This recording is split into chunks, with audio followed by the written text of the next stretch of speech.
Good day.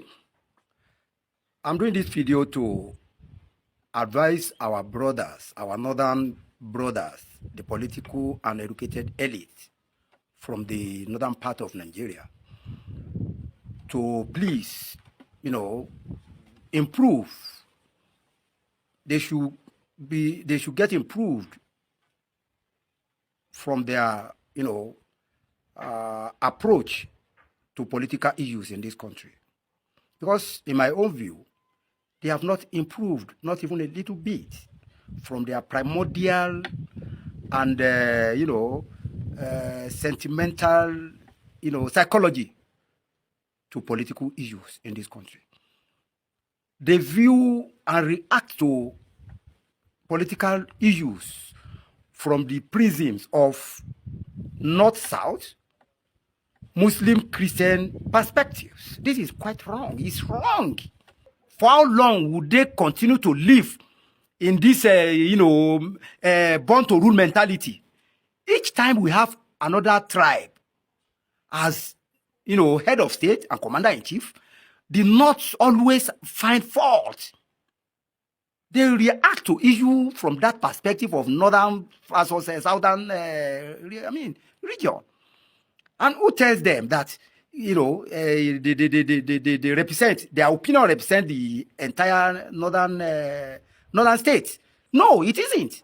The northern region left behind by Sir Ahmadu Bello is dead and buried, because the present leadership, the present political elite in the north, they have bastardized the monolithic nature of the northern region of Sardauna's fission.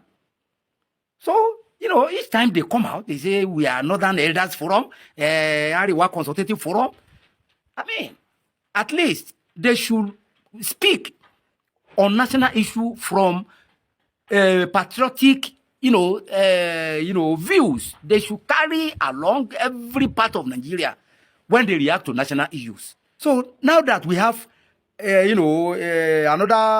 tribe, the presidency now comes under another tribe. So why should the North now hang on the neck as if they own this country? No.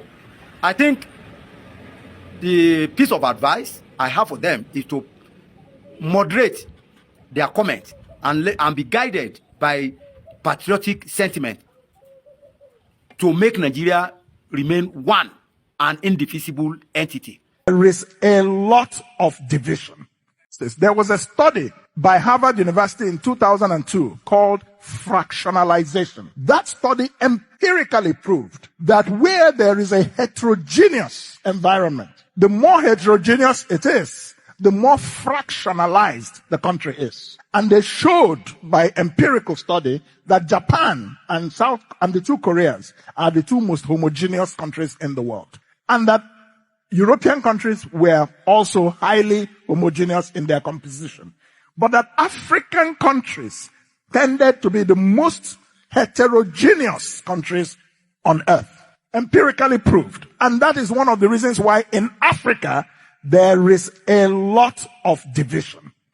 And democracy can, if it is not very well managed, contribute to fractionalization. How do you solve that? You can develop a democracy that suits your own local environment. And that is where this zoning matter came up. You also have to look at the matter of constitutional restructuring. Because the only way you manage a big, diverse federal state is through a federal system.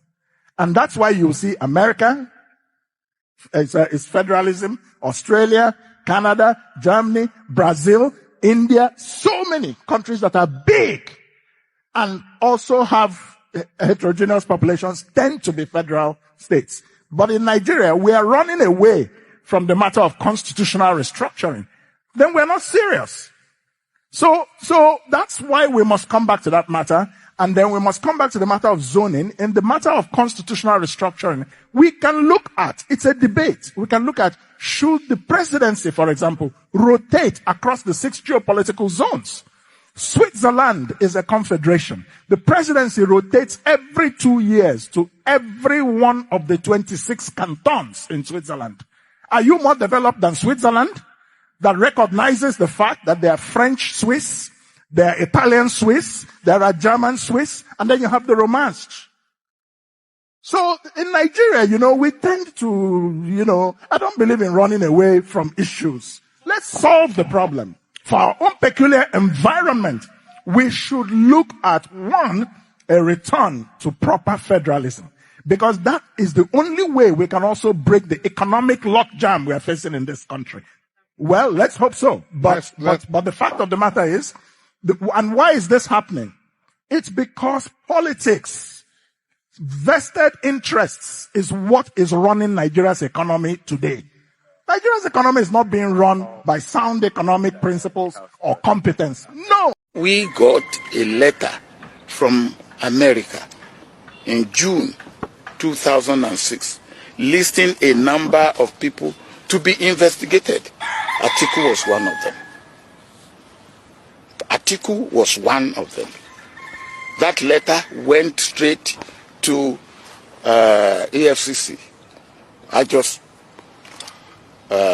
It was just shown to me because they will not be able to investigate my number two without my saying, okay, if we get this letter from America, so be it.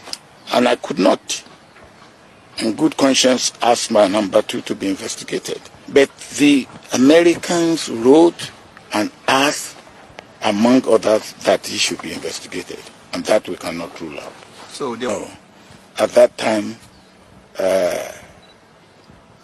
politically, I needed to carry him along. Politically, I needed to carry him along. But I don't know whether he can go to America now. Do you know? I'm asking you, do you know?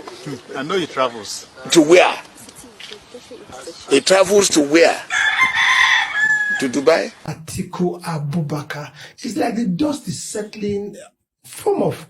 And it's like his ambition for becoming the president of Nigeria, he's trying to make the progress of Nigeria more on the hot burner than him being a president. He was supposed to pick up a card, that's a membership card for the ADC sometime back, but that has been on hold. His push to be accepted by the people, he's quite somehow in a way accepted among his followers and some members of the elite. Yes, Atiku has good intention, he's ambitious, he's resilient, but age is not on his side. Atiku is already 78. By the time he will be elected in 2 years' time, he will be 80 years. He will not have the vigor to pursue the office of the presidency.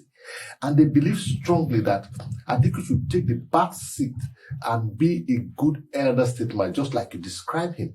See, we are in a period of what? Evidence.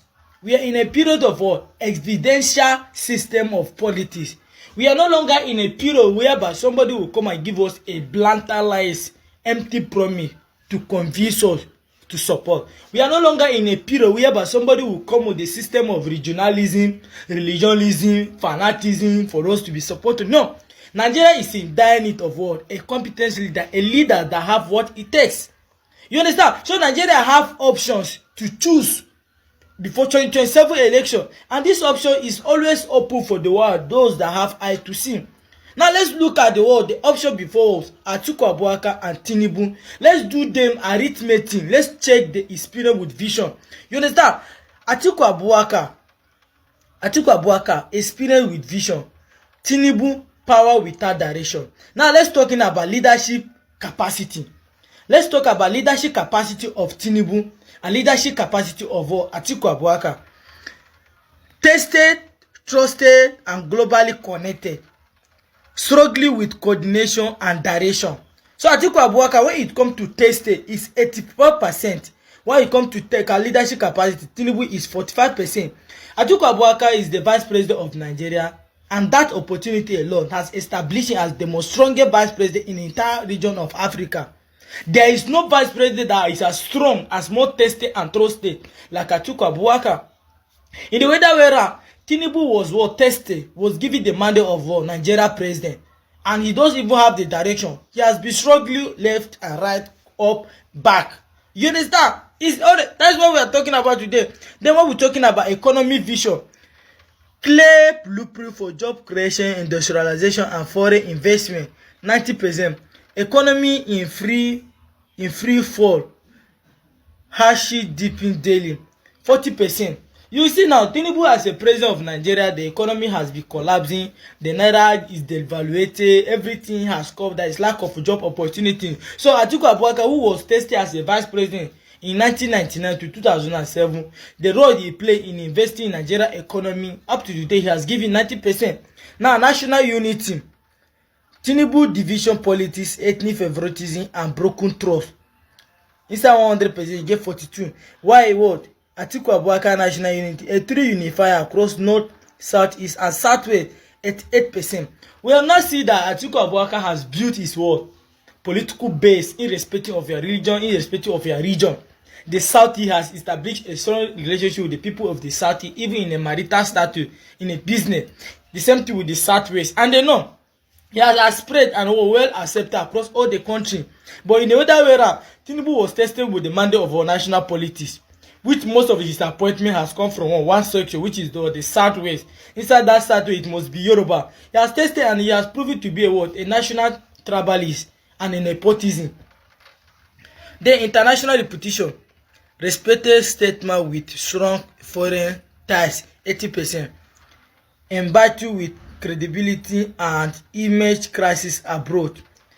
When Tinubu won the last election, everybody was saying that he do not have this and that, he's a drug barrel, this and that. He has so many question marks. But Atiku Abubakar has a clear identity. You can identify him, where he come from. The electoral appeal, 2026 projection. Public anger, disappointment, and loss of goodwill, 30%. Broad acceptance among youth, women, and elders. Then, if you're talking about the electoral appeal for 2027 election, you will not see that with this, Atiku Abubakar stand a perfect chance to be accepted by Nigeria, because there is nobody seriously that is angry with Atiku Abubakar, but there is a lot of people who are seriously angry with Tinubu because of the hunger, insecurity, lack of job opportunity, lack division, everything, all this tribal, this thing. A lot of people are angry with APC and Tinubu today. So it is only 30% of people in 30% of Nigeria who are even considering Tinubu in re-election. And most of these people are people that say, okay, it is the turn of the side, it is the turn of the Yoruba, all this kind of, not people that have what a world meaning for Nigeria. But if you come to Atiku Abubakar now, he's what nationally acceptable. The only thing that he has as an advantage, which is not even be a barrier when it comes to leadership, is age. You understand? His age. Atiku Abubakar is somebody that built with the youth, the women, and the elders men. Is generally acceptable. Do you get the point now? So if you look at this, all this critically well, it is not left for you, Nigeria. Who do you want to choose? As for me, I will choose Atiku Abubakar. Then what do you choose among the two? That is the battle that lies ahead of you. Good luck. Wetin go no go do for me? E no exist, so wetin go no go do for Nigeria? E no easy. Wetin go no do for me? Oh, e no easy, so wetin go no do for Nigeria? E no easy. Zamuba sukunya, masu yuguru ma. Zamuba sukunya. See, breaking news. Atiku Abubakar declared to contest for Nigeria President 2027 after Nigeria has pleaded, begging both home and diaspora to come and save this country for failure, to come and save this country for division. He has finally granted our request. Oh my God. God, thank you so much for this beautiful moment. See, Nigeria, God bless you people for the prayer, and the wishes you have been wishing to see that Atiku Abubakar has become your president. He has come out clearly to declare that he is going to run for 2027 election. And he is not just going to run, that he is going to become the president of 2027 to save Nigeria. Oh my God. See, he said what ADC, African Democratic Coalition, is cooking today. it will shock the whole world, not Nigeria. They said they are cooking something to shock the whole world in 2027, not only Nigeria. So a beautiful moment is coming for Nigeria already. A beautiful moment. What a beautiful moment to be alive. Atiku Abubakar has agreed. Before you say you no go contest, so now we go beg am, oh. Now we go beg am, Baba, please come and save this country for what? For mess. Nigeria,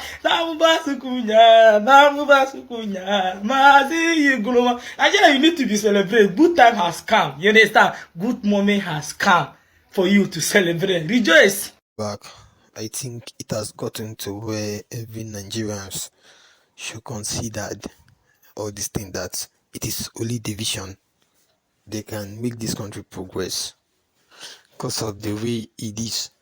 Although we've been letting you guys know all this, but many of us don't want to believe. Though this issue of north and south and north, we normally hear every time, it has gotten to a stage that this country should be shared because of that. You know, the problem where we face for this country, though it's not today, all this problem that we're facing comes on, it's not today. The problem doesn't come today.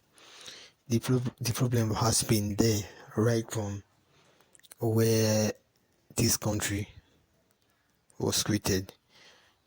Although we normally know that okay, it's not only Nigeria that is a corrupt country, but I think when you check the history of all the African country, Nigeria will be at the top. In fact, Nigeria will be the first corrupt country in the world, because I don't know the kind of mentality that we claim to have.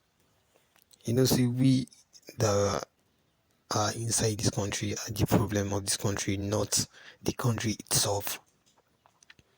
This problem of north and south has created more problem than the solution. You know, say a country we two persons don't want to be together, no be country will go ever move forward when it be, because you don't see we really talk about this amalgamation, we make north and south come together, and this amalgamation of it in it don't buy Nigeria, but you get some people will say they no go fit know. You know, see this amalgamation expires 214. 214 from today now is 9 years ago, but then no one still come up body for waiting belong to south. That is why this their union is still on till now, and they are using that advantage to make sure that everything should go to their own side, which is very very bad.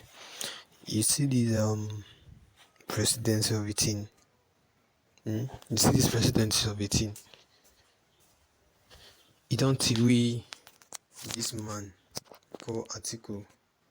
They come and don't say you want win this, win that. Although this coalition it normally comes on when they have discovered that it is someone from the southeast there, Pesha.